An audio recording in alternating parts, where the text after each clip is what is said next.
The gentlewoman from Connecticut, Ms. Hayes, is recognized for 60 minutes as the designee of the minority leader. Mr. Speaker, I ask unanimous consent that all members may have 5 legislative days to revise and extend their remarks and include extraneous materials on the subject of the special order. Without objection, gentlelady is recognized. Thank you. I rise today to lead this special order hour to speak about a matter of great importance to millions of American children. With everything going on, it's easy to overlook what is happening at the Department of Education. Today, I would like to highlight the concerns of parents who have children living with disabilities. They are scared, concerned, and confused. The Individuals with Disabilities in Education Act, or IDEA, is the federal law that ensures children with disabilities receive a free and appropriate public education tailored to their unique learning needs. IDEA provides services to children from birth to age 21. Since its enactment in 1975, IDEA focused on providing children with disabilities the same educational opportunities as all other students, and it allows the 7.5 million children living with disabilities who rely on services to receive early intervention, remain in the least restrictive environments alongside their non-disabled peers. It provides grants and helps parents with their rights and to know what is legally required of schools to develop individualized education plans detailing specific goals, services, and supports for students. IDEA requires that teachers be highly qualified with ongoing training, ensuring they meet the unique needs of students with disabilities. These services are there to provide students with post-secondary education, employment, and independent living. IDEA addresses past failures to educate students with disabilities.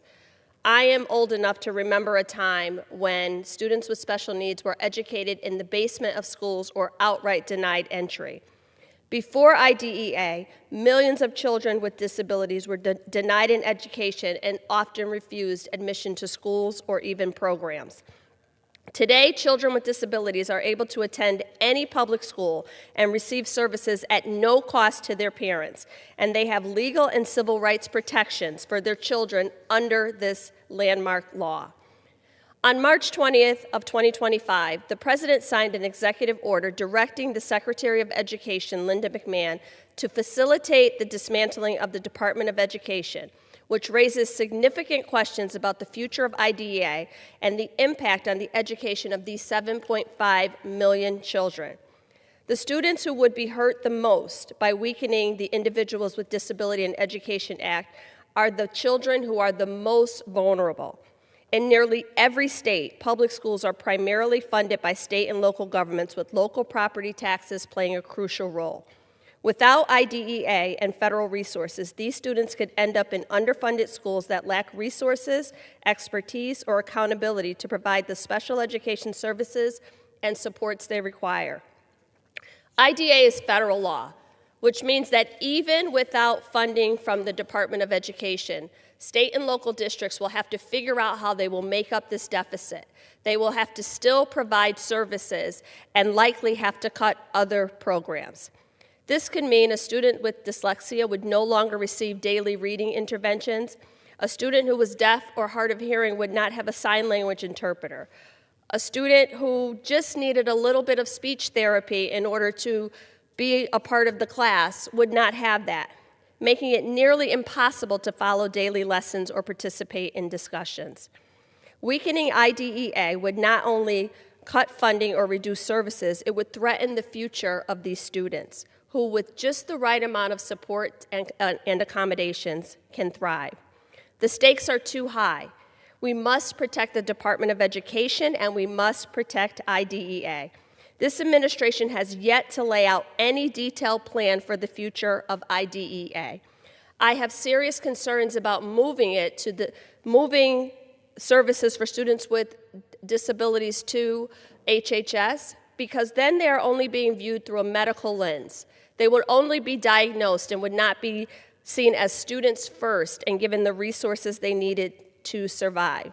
Today, I would like to elevate the stories of my colleagues who have children and families living in their district who rely so heavily on the services that the federal government provides. I'd like to yield time to the gentle lady from North Carolina, Ms. Alma Adams, a member of the Committee on Education and Workforce. Thank you to the gentlelady for Connecticut for yielding, and thank you for your unwavering support of children and having been the National Teacher of the Year. Thank you so much. Mr. Speaker, I rise because dismantling the Department of Education is not just bad policy. It's dangerous for North Carolina's children. In my state, more than 60% of students rely on Pell Grants and federal aid to afford college. Nearly 1.5 million K-12 students depend on Title I IDEA, school nutrition, and other federal supports. And in Charlotte-Mecklenburg, over 70% of students benefit directly from programs administered through the department. And when the department is gutted, when staff are fired, grants are frozen, and financial aid systems break, it's our most vulnerable young people who feel it first. Low-income students, first-generation students, students with disabilities, and families who cannot afford disruption. This isn't efficiency. It's an educational disarmament. And I'm proud to defend the Department of Education because protecting the department means protecting opportunity. I want to thank the lady, and I thank you, and I yield back. Thank you, Representative Adams. As she noted, I was a classroom teacher for over 15 years, and I know exactly how important these resources and supports are. I had students who had severe learning disabilities who were able to thrive with the appropriate accommodations and the resources and support in the classroom. I'd also like to note that in my state of Connecticut, in 2025, we received approximately $160 million from the federal government in order to facilitate services for students with exceptionalities. A state like Connecticut would have to fill that gap in order to make sure these students continue to receive services. So it is of grave concern to me what is happening with the Department of Education. And with that, I yield time to the gentlelady from Oregon, Representative Bynum. Mr. Speaker, thank you to the gentlewoman from Connecticut for bringing us together to stand up for children with disabilities. Mr. Speaker, Mr. Speaker, Mr. Speaker, if I were to not pay something I owed for 50 years, the consequences would be tremendous. But that is exactly what the federal government has done with the IDEA, Individuals with Disabilities Education Act. In 1976, just a year after I was born, Congress promised to pay for 40% of the cost of public education for children with disabilities. And now, yet here we are, in 2026, I'm 50, almost 51, but the federal government is paying less than 12%. In my home state of Oregon, that means a $315 million gap between the funding our students are getting and the amount these schools are owed. On top of that, it has been credibly reported that the Trump administration has started dismantling the Department of Education, including the staff who oversee these IDEA programs. So now, the program is both underfunded and there's no one there to send the money out. That's why earlier this Congress, I introduced the IDEA Full Funding Act, and I urge my colleagues to join me in finally giving our students with disabilities exactly what they're owed. I yield back. I'd like to thank the gentlelady from Oregon, and to your point, IDEA has never been fully funded as the federal government promised, and in the state of Oregon, in 2025, they received $162 million, which is just a fraction of what it costs to educate students with special needs. With that, I'd like to yield time to the gentleman from New York, Representative Mannion.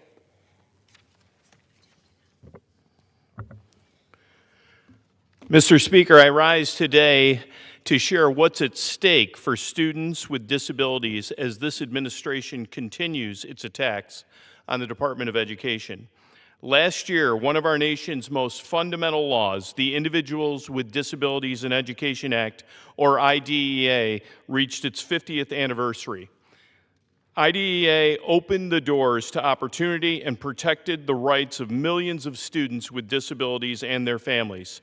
It guaranteed a free, appropriate public education where students with disabilities could learn in the least restrictive environment and with the proper support. Before this landmark piece of legislation, generations of students with disabilities were routinely denied equal access to education. As a teacher for almost 30 years and the founding chairman of the New York State Senate Disabilities Committee, I've seen firsthand how IDEA has transformed lives and what it means to families. But for all the progress that we've made, much work still remains, and IDEA is still more at risk today than it's ever been. This administration has recklessly conducted mass layoffs across the Department of Education with no regard for the impacts on programs, school districts, and the students and the families they serve.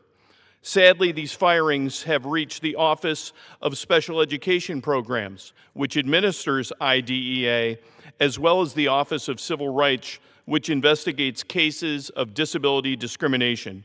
Without these agencies and their dedicated employees, parents would have little recourse when schools fail to protect their students and provide appropriate accommodations.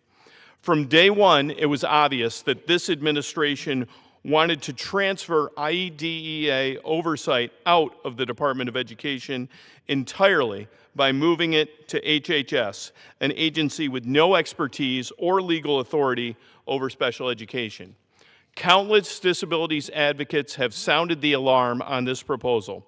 We cannot let these attacks continue, and we must also continue to call out the vile rhetoric and misinformation about disabilities in this country and around the world that this administration has spread.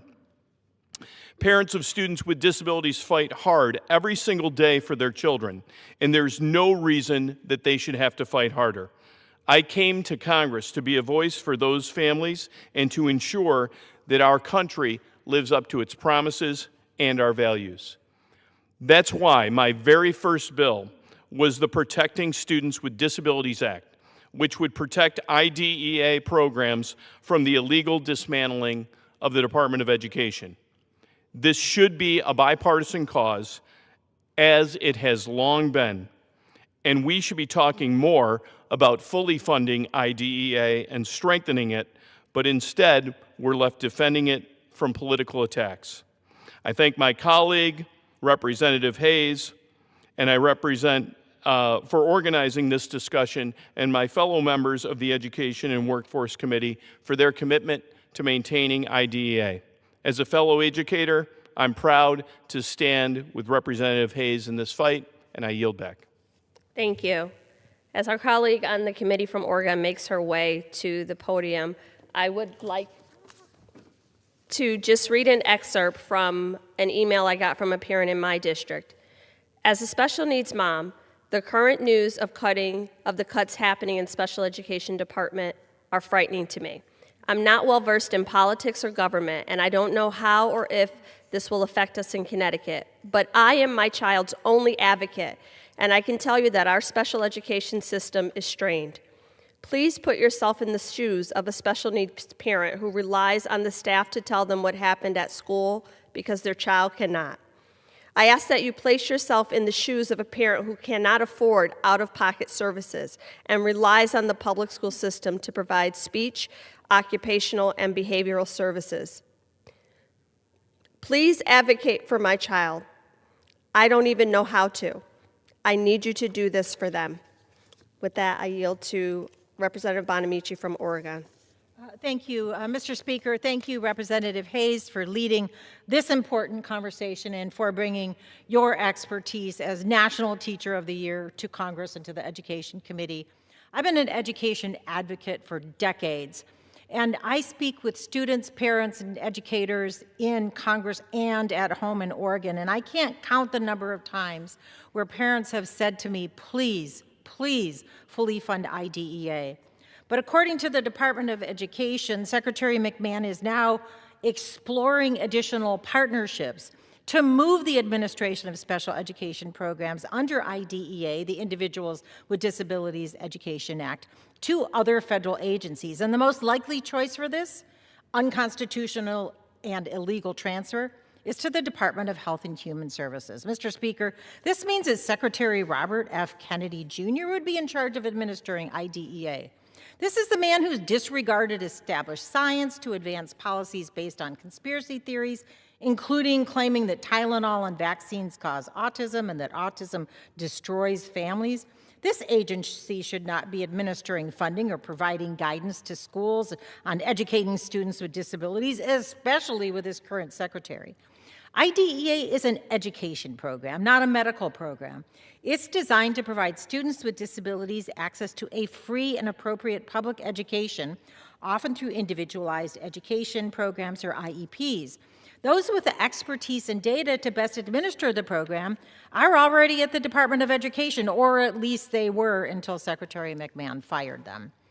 A special education teacher in Beaverton, Oregon, recently wrote to my office. She's extremely concerned, as are so many, about the Trump administration's plans for special education. And this is what she said. When I tell you that schools are in dire straits already, I mean it, and yet I know it can get worse. I am terrified for my students. The mass layoffs and restructuring within the Department of Education's Office of Special Education have left only a fraction of the staff to manage billions in IDEA funds and to ensure states follow the law. She continued, without federal oversight, states will have less accountability, fewer resources, and more leeway to deny or reduce services. Families will be left without recourse, and the promise of a free and appropriate public education will be broken. These are challenging enough times for students, families, and schools. In Portland, the public school district recently redirected an additional $25 million from their general fund to fill the gap to help provide students with disabilities the resources they need that state and federal funding aren't covering, and it's still not enough. The Trump administration's proposals to disrupt the administration of such an important program, it risks further harming the people we represent.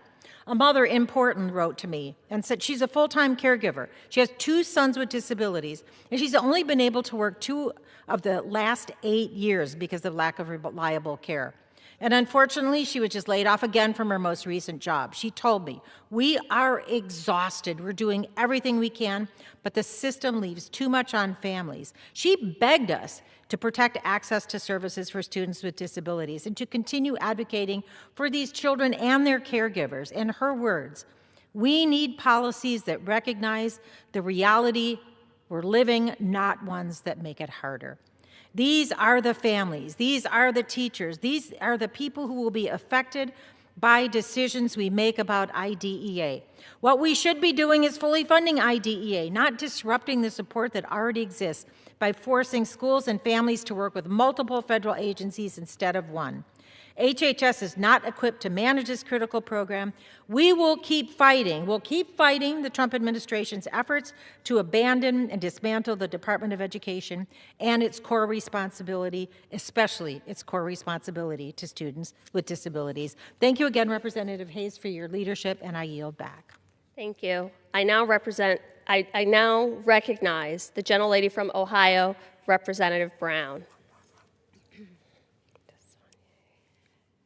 Thank you to my friend Congresswoman Hayes for hosting this special order hour and for your leadership on this critical issue. 50 years ago, Congress passed the Individuals with Disabilities Act, or IDEA, because America rejected exclusion and finally recognized a simple truth. Every child, regardless of ability, deserves to learn, grow, and succeed. Yet today, that promise is under attack. Disabled students are more vulnerable than ever, facing threats to their funding, their services, and the federal protections that make equal education possible.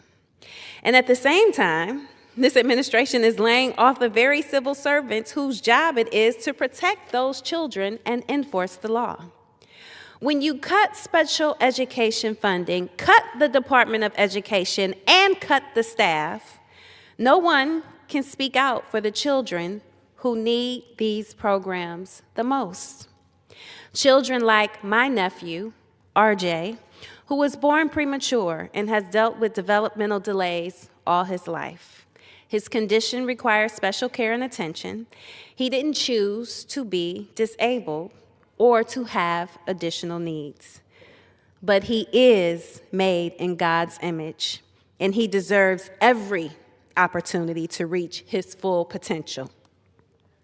And because of programs established by IDEA, children like RJ can access the same educational assistance and support that other students enjoy. I think that's a good thing. I think that's what should make America, America. But this White House disagrees. The Trump administration believes that the rights and opportunities available to students like RJ can and should be limited. They've spun abandoning programs as efficiency and told you that they're cutting waste and saving you money. But what it really is and what it really costs is paid for by underserved students and their families. Because without the protections and funding provided by IDEA, more students are left behind. Without federally supported services that help with early detection, children are less able to navigate a world that wasn't built for them. IDEA doesn't provide special treatment. It provides children with fair and inclusive treatment. And it doesn't waste federal resources. It breaks through the barriers that children with disabilities face and levels the playing field. But today, that lifeline for children with disabilities is under threat.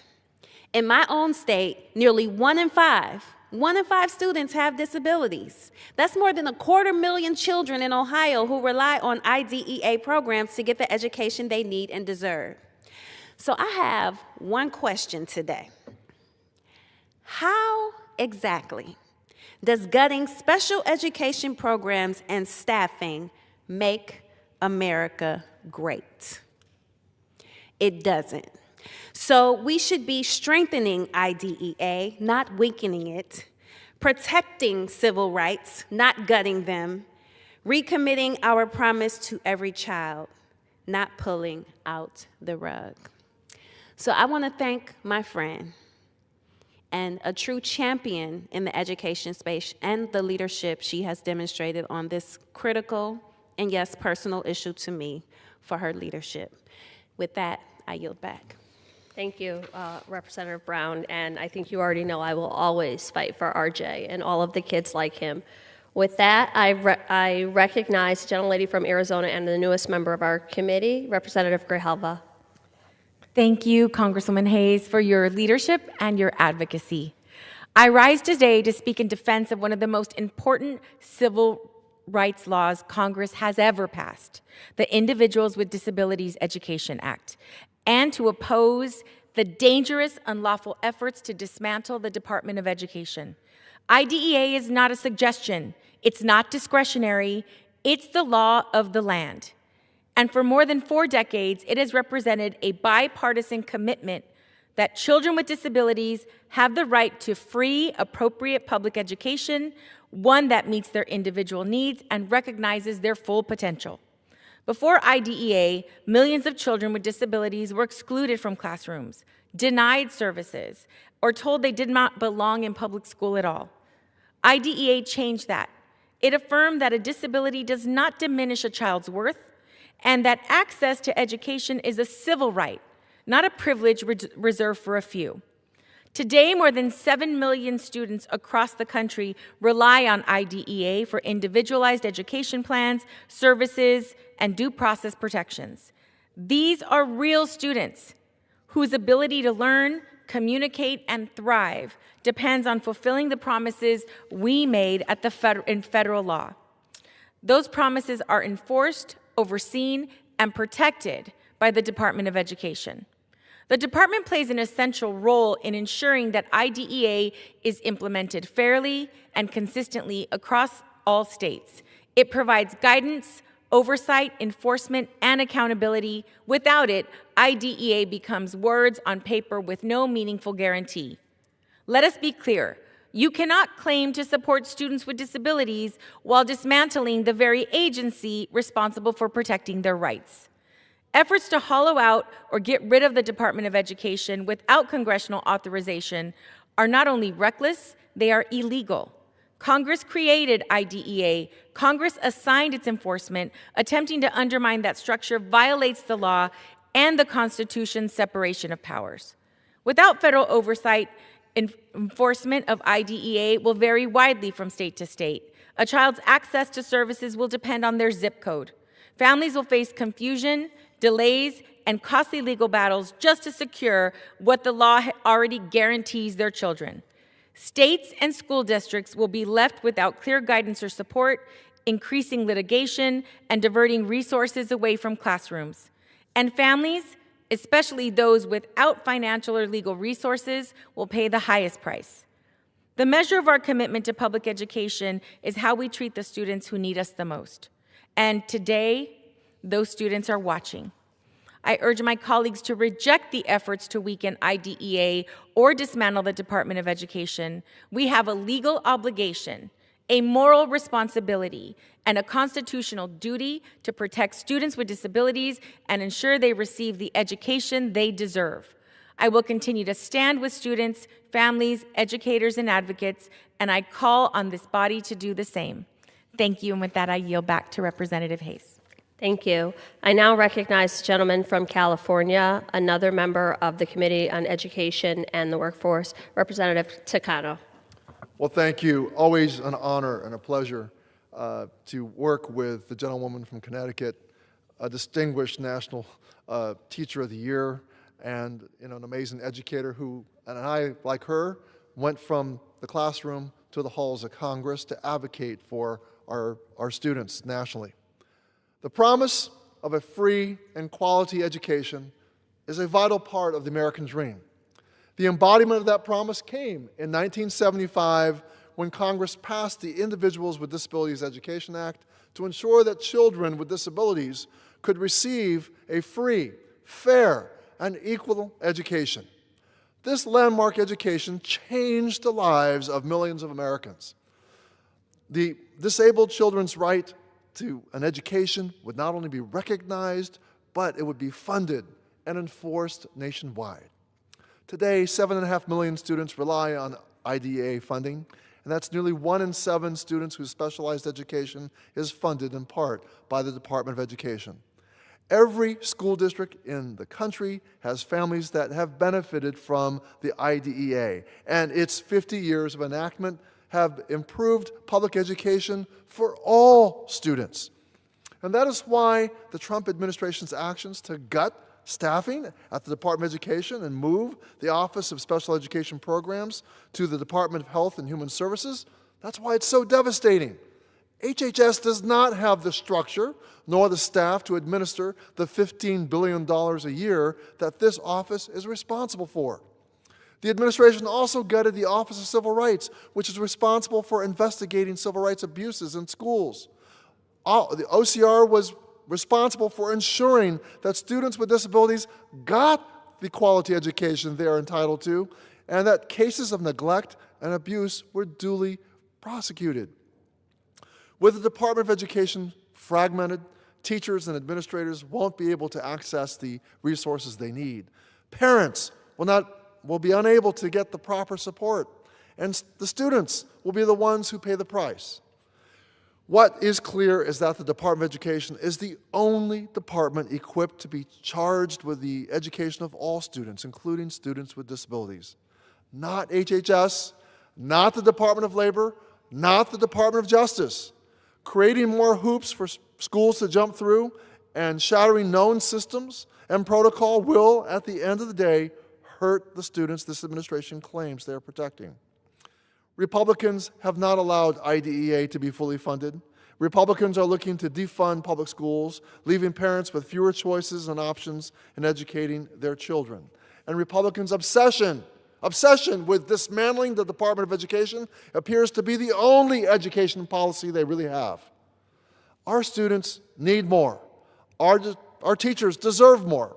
And our schools require more to fulfill the American promise of a free and quality education for every American child. Thank you, and I yield back. Thank you. I would just like to say, as a teacher, when students with disabilities enter the public schools, they can't be turned away. You have to figure out what their needs are. You have to meet with parents and the team and come up with a plan and teach those students. Unlike charter schools or for-profit schools or even some private schools who can decide that a student doesn't belong in their environment, at public schools, all kids belong there, and we just have to figure out how to teach them. And with that, I yield time to the gentlelady from Wisconsin, Representative Moore. Thank you so much, gentlelady from Connecticut. It is so good to be here with you. I want to focus a little bit on the importance of your bringing this to the floor and perhaps even enter into sort of a dialogue with you about it. I am just thinking that, you know, the Individuals for Disabilities Education Act came around 50 years ago. But long before that time, people recognized that education was a game changer for anyone. You know, Frederick Douglass said that knowledge is the pathway from slavery to freedom. And once you learn to read, you will be forever free. And so we found that Brown versus the Board of Education really challenged this equal protection clause under the 14th Amendment and made sure that little black children would be able to get an education.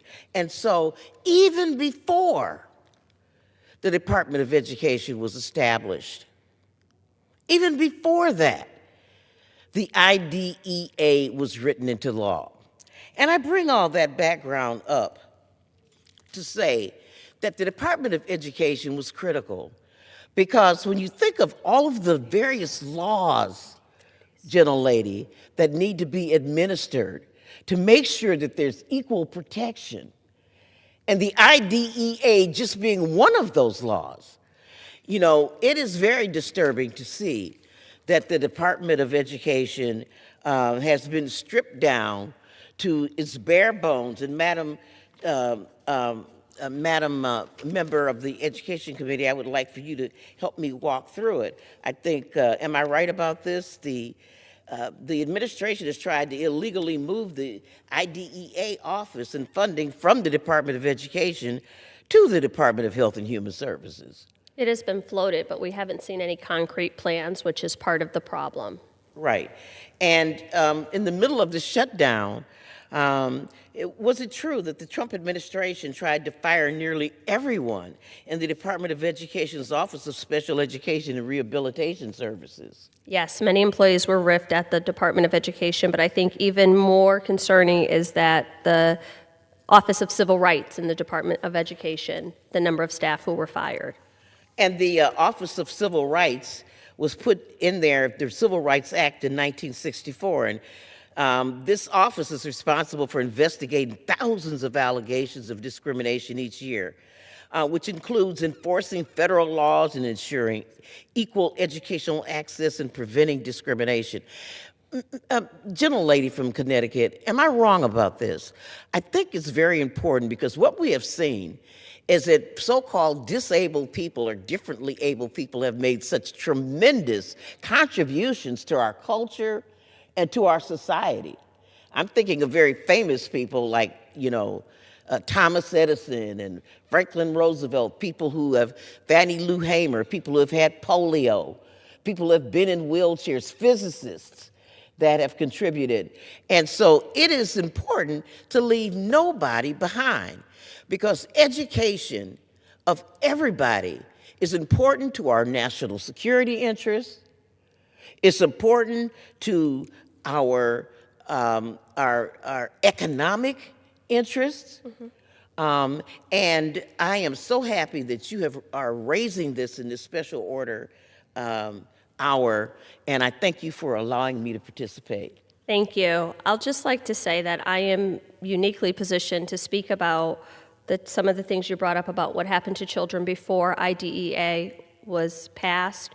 I worked before becoming a teacher, and actually even while I was a teacher, at the Southbury Training School in Connecticut, which is a facility, an institution that was established in the 1930s for children with developmental and mental disabilities.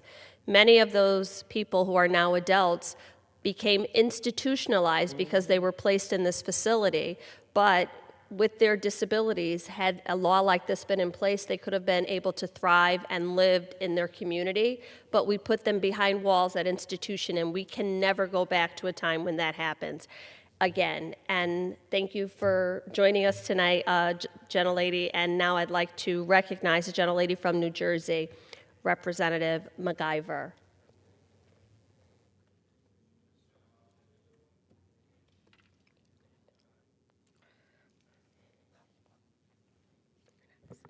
Thank you so much to the gentle lady of Connecticut, Rep. Hayes.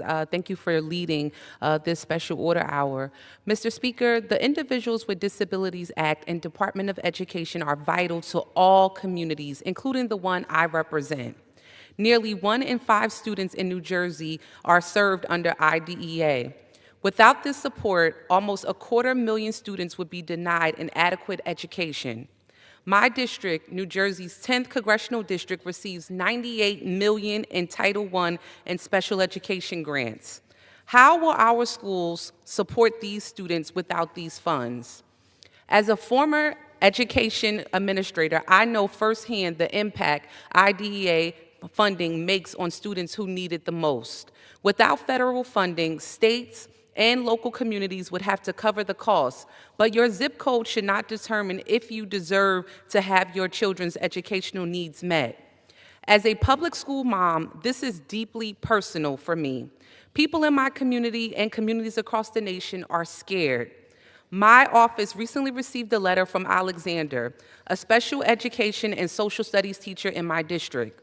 Alexander is worried about what funding cuts would mean for his students who are among the most vulnerable and underserved. Too often, the most vulnerable among us are forced to suffer from bad policy decisions. In this country, the richest one, we are supposed to find solutions for those who need our support, not leave them behind. This administration came to office saying it was going to put Americans first. These attacks on public education shows they are putting children last. With that, I yield back. Thank you. Thank you. I now recognize the gentleman from New York, Representative Kennedy. Thank you. First of all, let me recognize and thank Representative Hayes for her leadership in hosting this special order hour. This past November, we celebrated the 50th anniversary of the Individuals with Disabilities Education Act, an incredible milestone that serves as a reminder of the promise we make to our nation's children, that every student, no matter who they are or how they learn, deserves equal access to a quality education.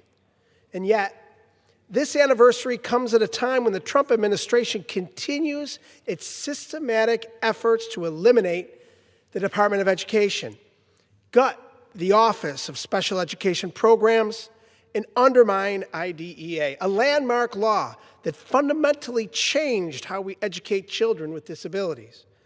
Since 1975, IDEA has provided immeasurable support to children with disabilities, particularly for those in their earliest and most formative years.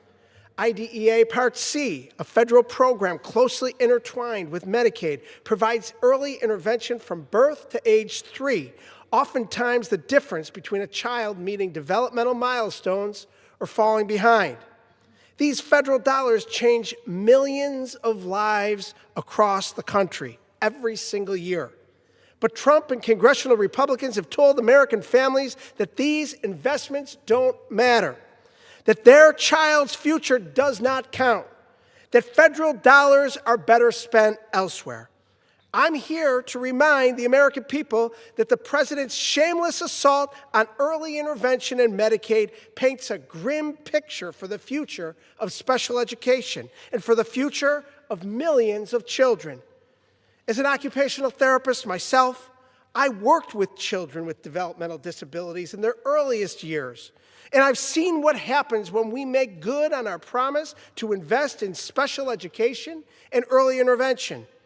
Early intervention care alters the course of a child's life for the better, dramatically improves health and educational outcomes, and gives working families the support they desperately need.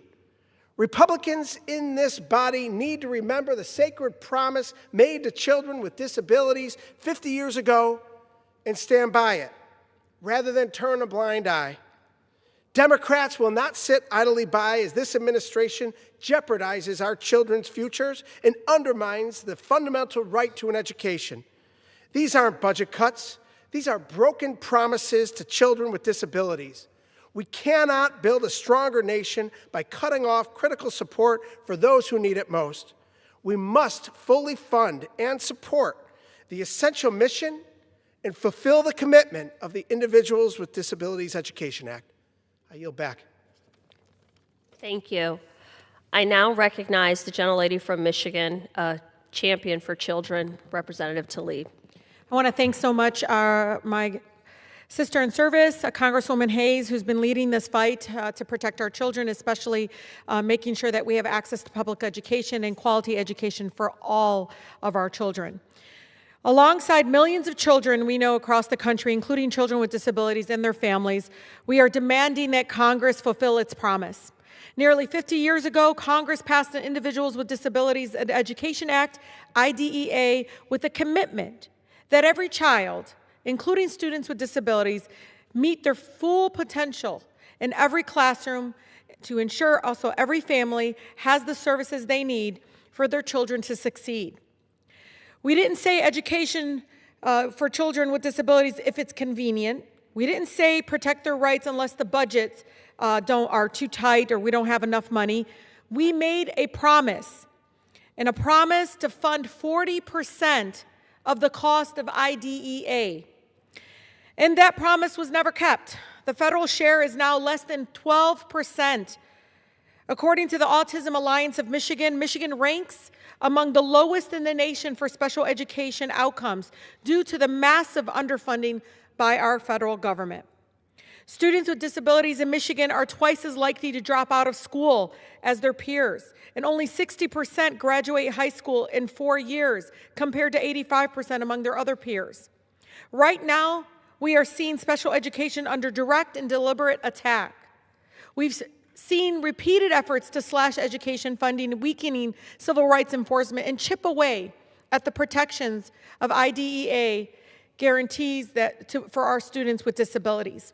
Every dollar we fail to invest in IDEA is a cost shifted onto our schools, our local communities, our families, and our children who are already feeling financial strain.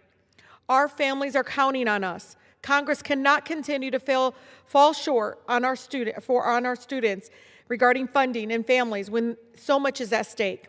We must fulfill our promise and fund IDEA. With that, I yield. Thank you. I now recognize the gentlelady from California, Representative Simon, to speak on this very important issue.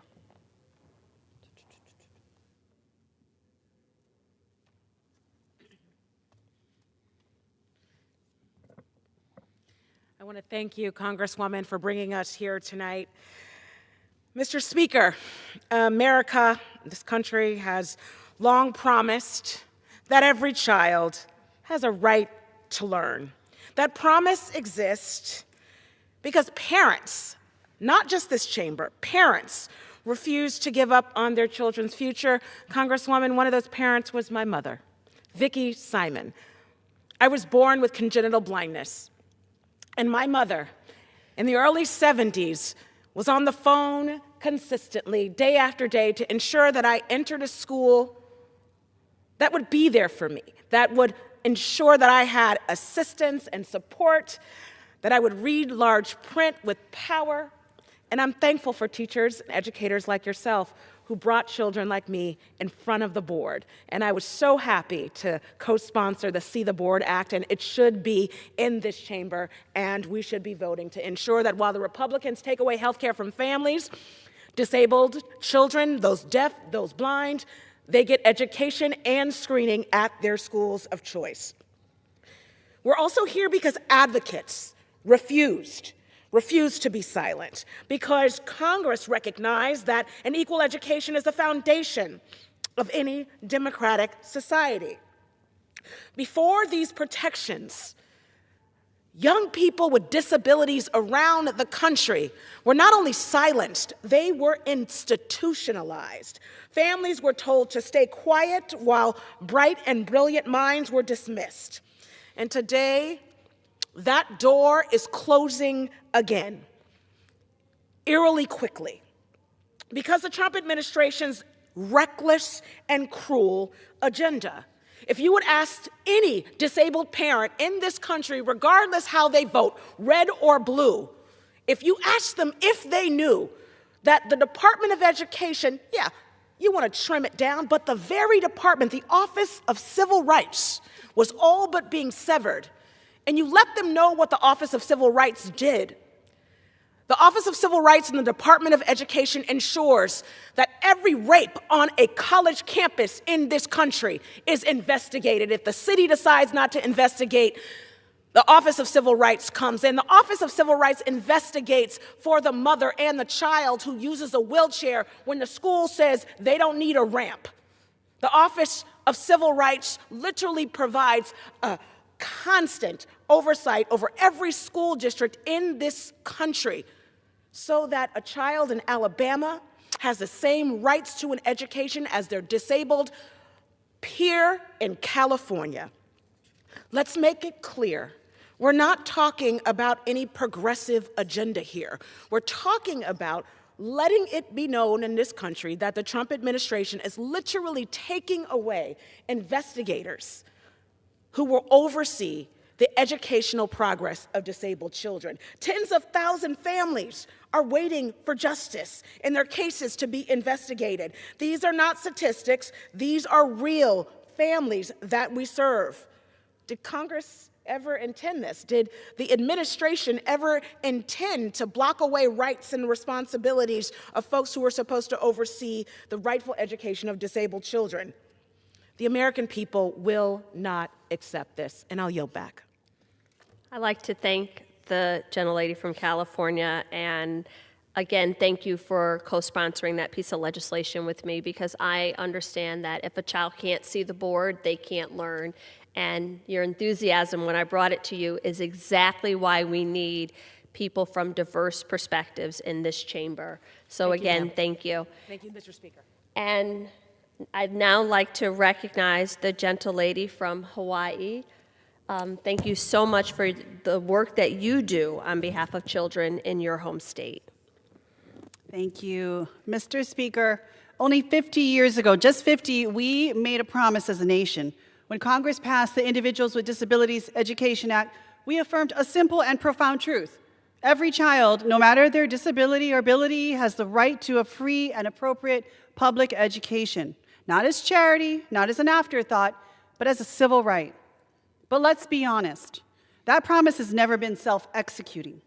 Making IDEA real has required vigorous federal oversight, strong civil rights enforcement, litigation when necessary, strong parents who demand only the best for their child, and a willingness to demand more, not less, resources and accountability. That is why the Trump administration's dismantling of the Department of Education, the decimation of special education enforcement, and the hollowing out of the Office for Civil Rights is so dangerous. This is not reform. This is retreat, and it will set public education back more than 50 years. In Hawaii, we know what happens when FAPE is treated as optional. The Felix Consent Decree raised the alarm more than 30 years ago that we were failing our children. We are the 10th largest school district in the nation. 1 in 10 of our students have an IEP. Many live on our neighbor islands, in rural and remote communities, where even access to services, reliable internet, is a challenge. Federal enforcement is not abstract to us. It is the difference between support and neglect. The reality is IDEA has always been an unfunded mandate. You've heard it here today from my colleagues. The federal government once promised to cover 40% of the costs. It has never met that promise, never rising above 10 or 12% at best. And now, instead of finally doing what we owe our children, our families, our communities, this administration wants to walk away altogether. I am a proud product of our public schools. I am a proud parent of public school students, and I believe deeply that an injury to one is an injury, an insult to all. The dismantling, defunding, destaffing, restructuring of the Department of Education is death by 1,000 cuts. And if we allow this to continue, if we walk back all the gains we have made as a result of IDEA, it will leave all our children behind. We must not, cannot let this happen, and I assure you, we, all of us here today on this floor, will stand in the way of the destruction of the Department of Education and the demise of the Individuals with Disability Education Act. Thank you very much, Mr. Speaker, and I yield back. Thank you. I would now like to recognize the gentlelady from New Mexico, just a fearless advocate for children and her constituents, Representative Stansberry. Thank you, Mr. Speaker. And I rise today first in thanks to our fearless leader, Representative Hayes, today. But, Mr. Speaker, I rise today to sound the alarm on what is happening at the U.S. Department of Education, or at least what is left of it.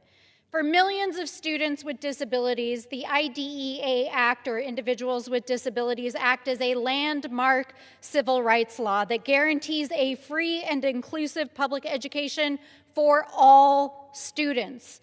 But under the Trump administration, IDEA is under attack, with the administration announcing at the height of the government shutdown in October that it would fire nearly all of the staff responsible for ensuring that students with disabilities have access to resources and support services.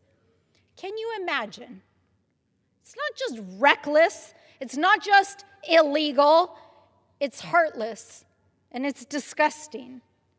Piled on to continuing cuts and threats to other programs of vulnerable families, the president and the GOP have continued to cut health care, education, food assistance, housing, and child care to millions of American families, attacking the very families who need it most while giving billionaires tax breaks on the backs of hardworking Americans. And it's shameful.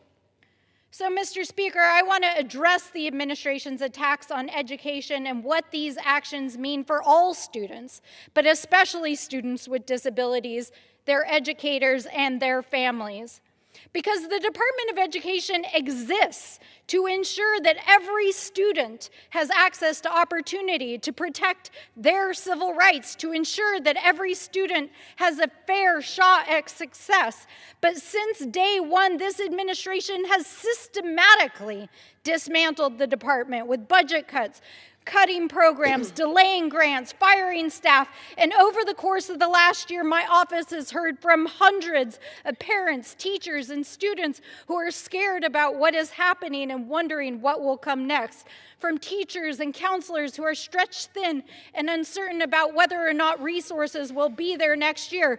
From schools who don't know if their funding will be cut. And from young people, the very children that these programs serve, who are afraid because this administration is terrorizing the children of this country by attacking education and schools and their families, attacking the most vulnerable families.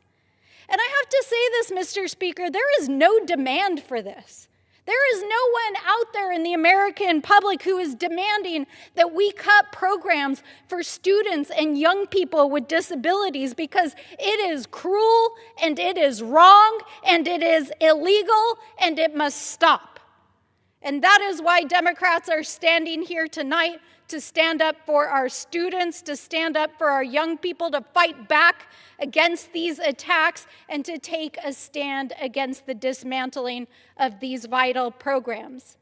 So let me just say this. In New Mexico, we understand that our young people are our future.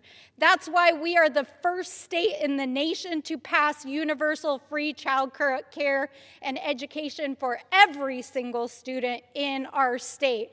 And I, for one, as a public school kid, was deeply proud to carry the federal enabling legislation. It's why I fought for funding to build new schools at Tohajali and Sandia Pueblo and Mescalero Apache.